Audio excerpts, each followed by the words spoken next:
All right, good evening. Thank you very much for coming. My name is Faith Morrison. I'm a member of the board of the League of Women Voters of the Copper Country. And today is September 29th, 2022.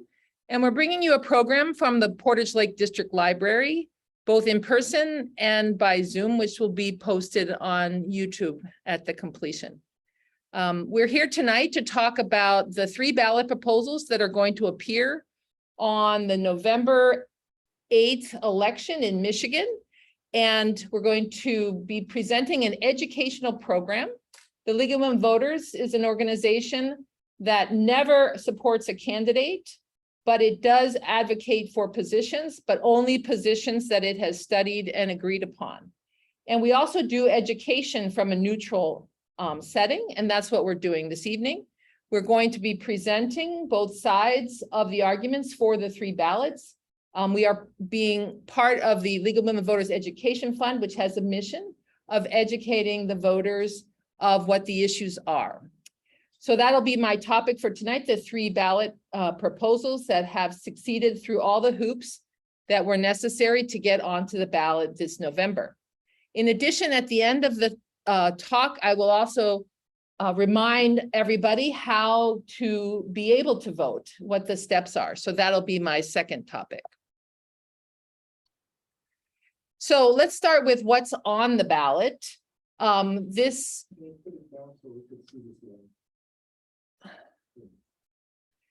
you. So these are the positions that are on the ballot this fall. U.S. House of Representatives, the governor and lieutenant governor, the Secretary of State, the Attorney General, members of the Supreme Court of Michigan, the university boards, your state senator, your state representative, and the 3 ballot proposals that I'm going to talk about.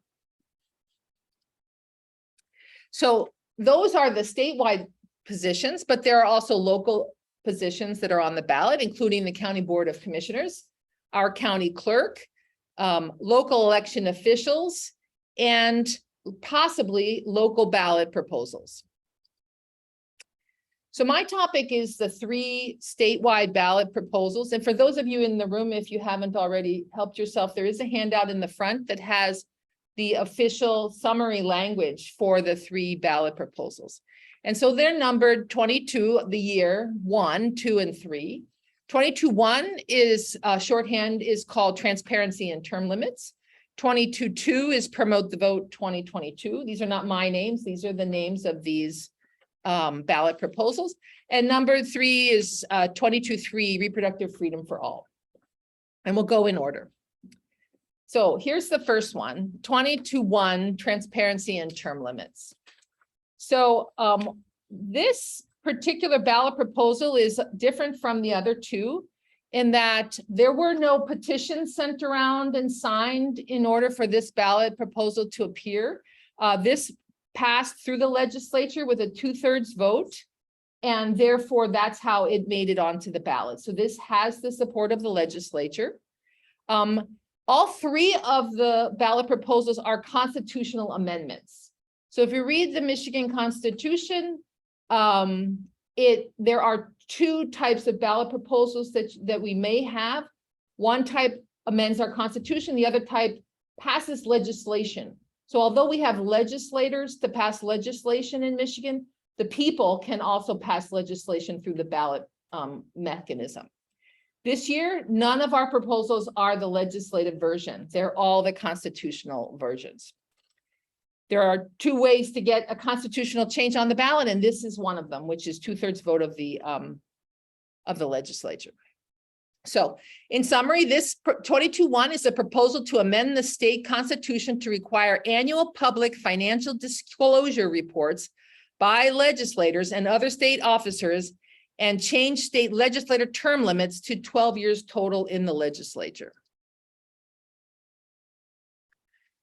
So supporters of this ballot measure point out that Michigan ranks 50th in the nation in transparency. So 50th is terrible.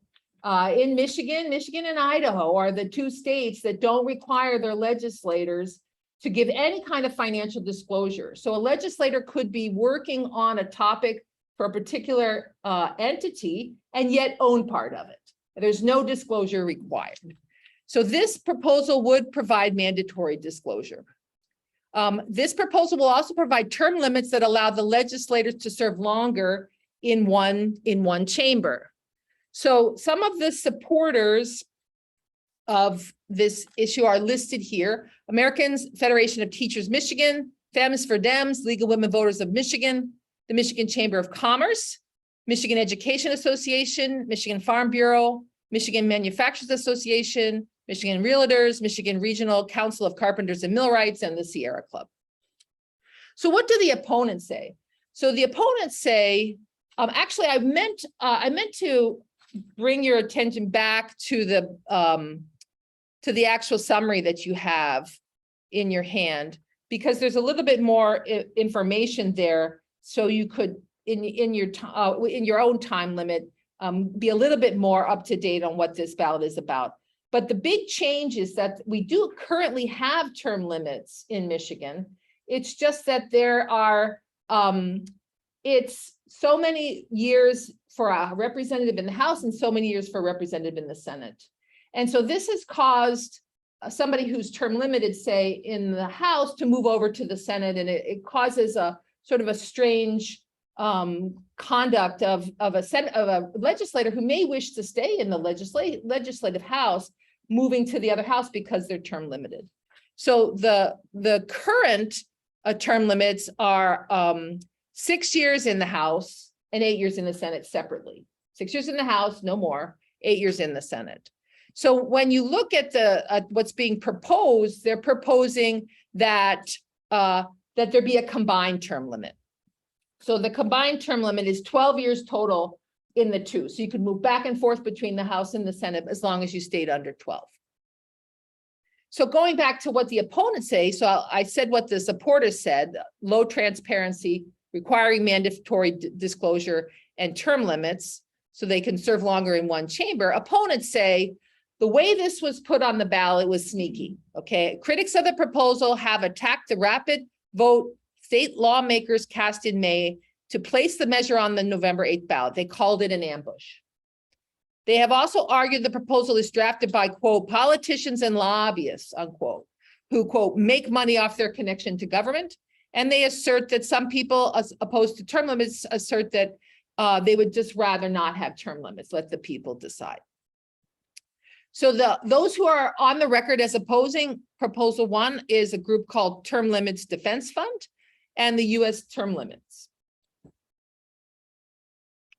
So that's the level that I'm going to go to in these ballot measures. So for the longer summary of what the ballot proposal is about, please see the handout.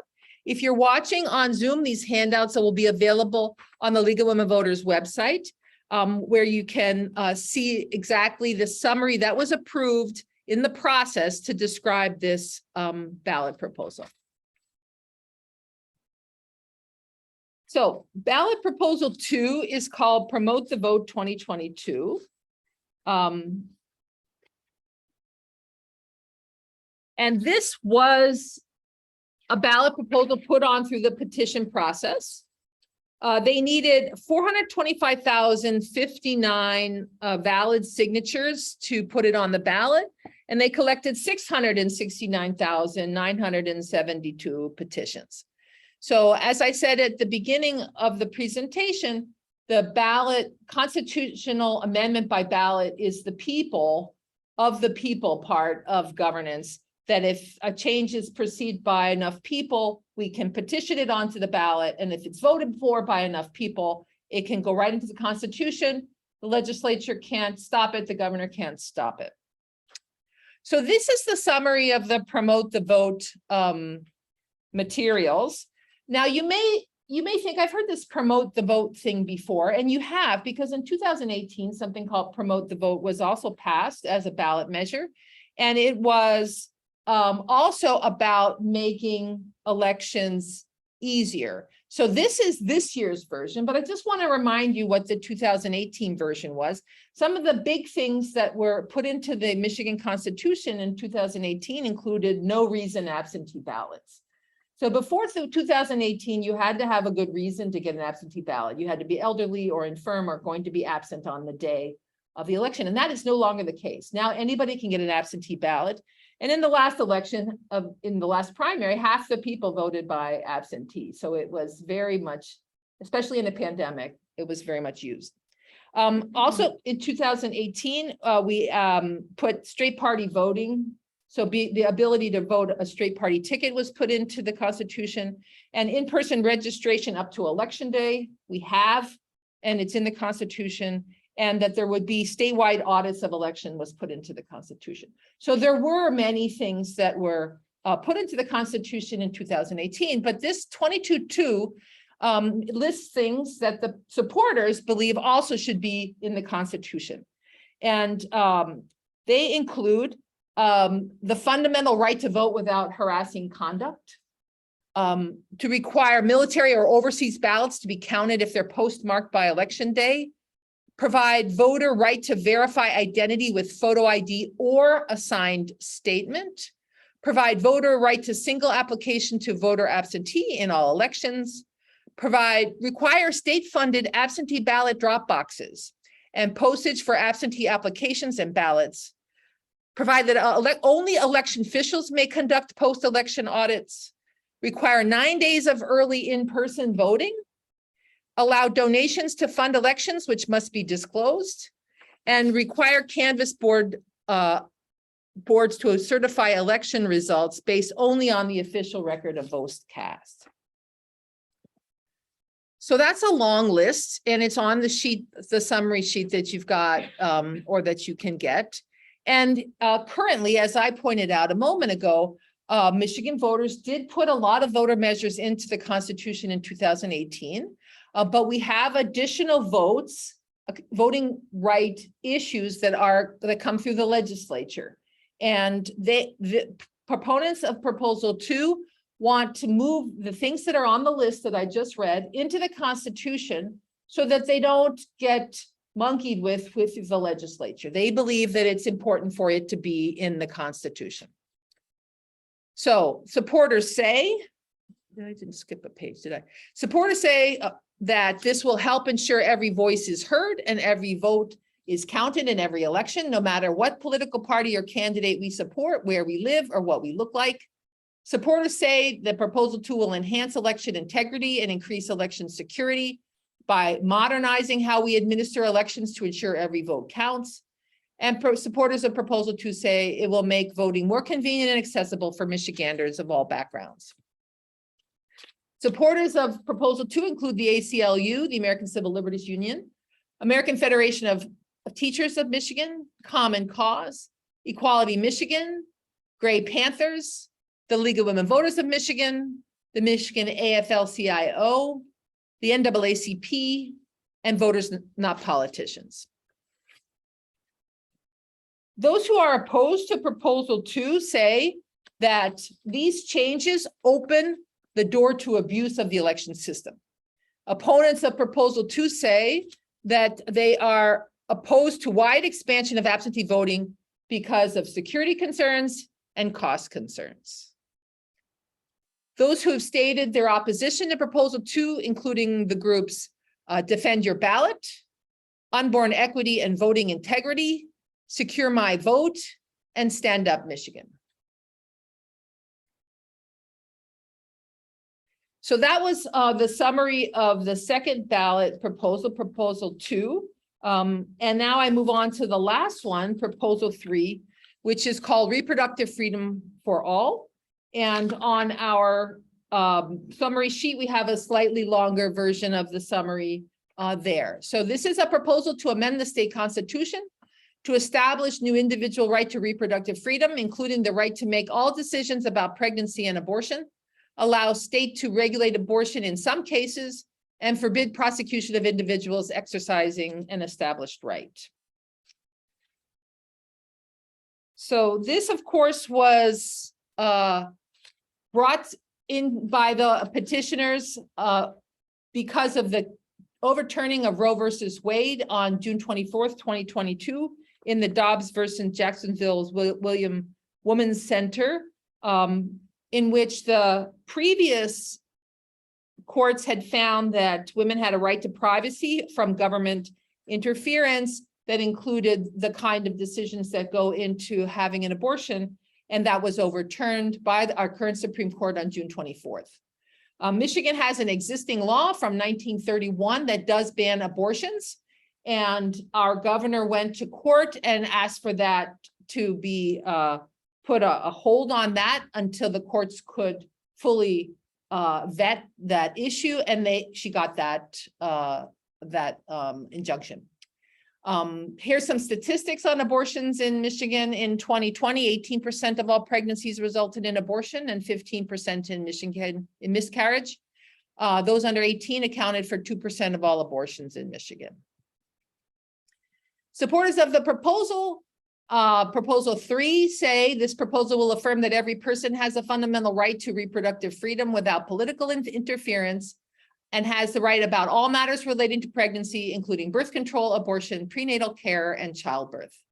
Supporters of Proposal 3 say this measure will ensure that all Michiganders have the right to safe and respectful care during birthing, have the right to use temporary or permanent birth control, and have the right to continue or end a pregnancy pre-viability without punishment. So some supporters include the ACLU, the American Civil Liberties Union of Michigan, the American Association of University Women, the American College of Obstetricians and Gynecologists, Center for Reproductive Rights, the League of Women Voters of Michigan, the Michigan Nurses Association, My Voices, the National Council of Jewish Women, and Planned Parent Advocates of Michigan. Opponents of Proposal 3 say that the 1931 Michigan law that bans abortion except to save the life of the mother and makes it a felony to perform an abortion should continue to be the law.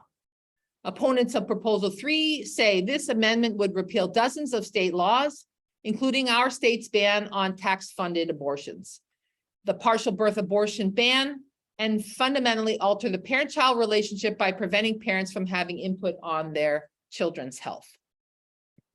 Some opponents of Proposal 3 are Citizens to Support My Women and Children, Alliance for Life, West Michigan, the American Association of Pro-Life Obstetricians and Gynecologists, Citizens for Traditional Values, the Michigan Catholic Conference, the Michigan Family Forum, the Michigan Knights of Columbus, and Right to Life Michigan.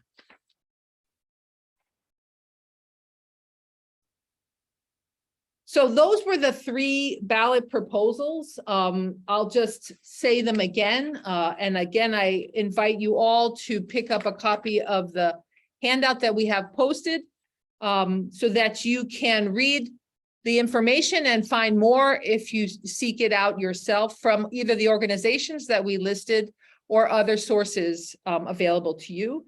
Proposal 22.1 is on the transparency and term limits, and Proposal 22.2 is on Promote the Vote 2022.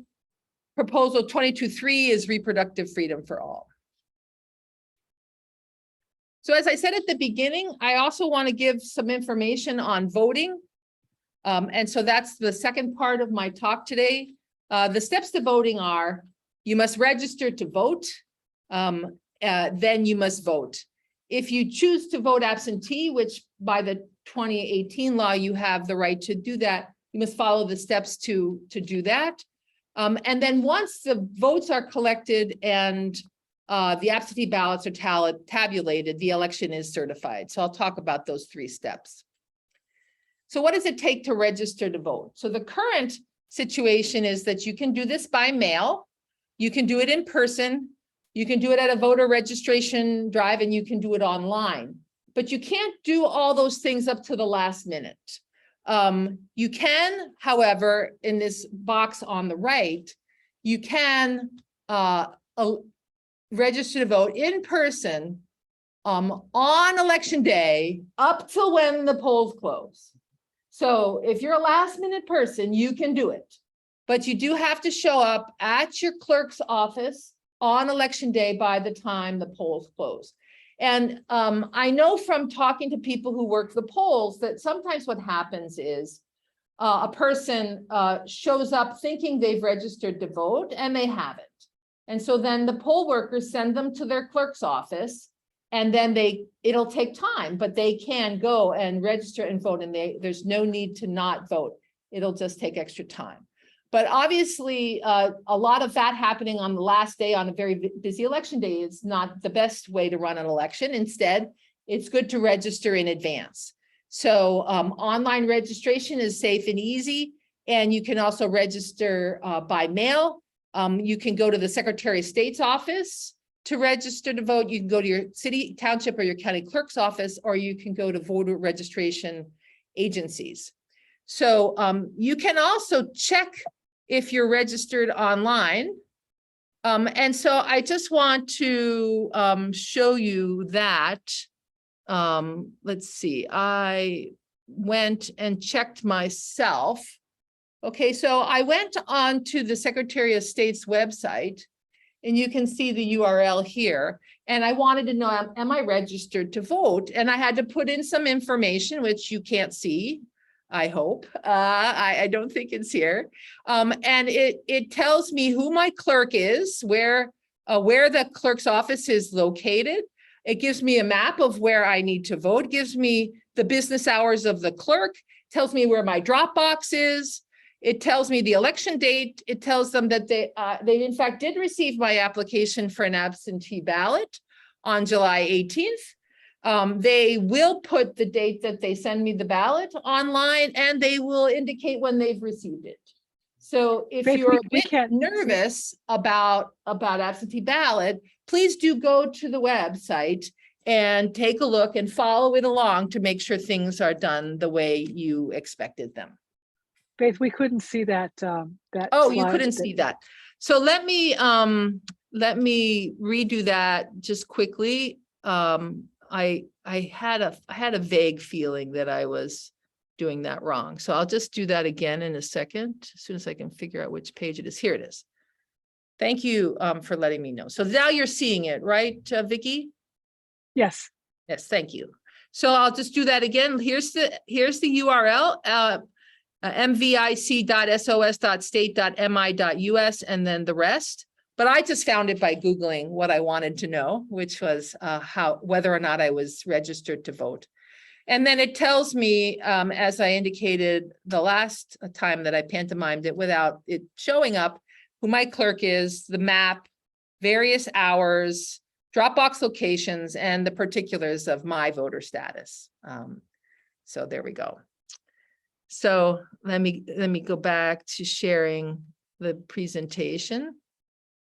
There, I got it. So why vote absentee? Well, there can be long lines on election day. You probably have to work, and you have things to do. So absentee voting is very convenient, and it's a service. It's part of widely making governance available. You don't need to ride anywhere, and there's time to study the choices, which you're doing by watching this video in the first place. So after, see, I'm not sure why my video is not showing. Oh, it's down here. I can't find it. There it is.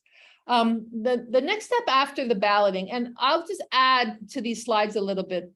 When you, in our county, and when we vote in person, we vote on a piece of paper and they're tabulated right there at the site at the close of voting. And then the absentee ballots are tabulated. So there are very involved procedures for running the election at the ballots.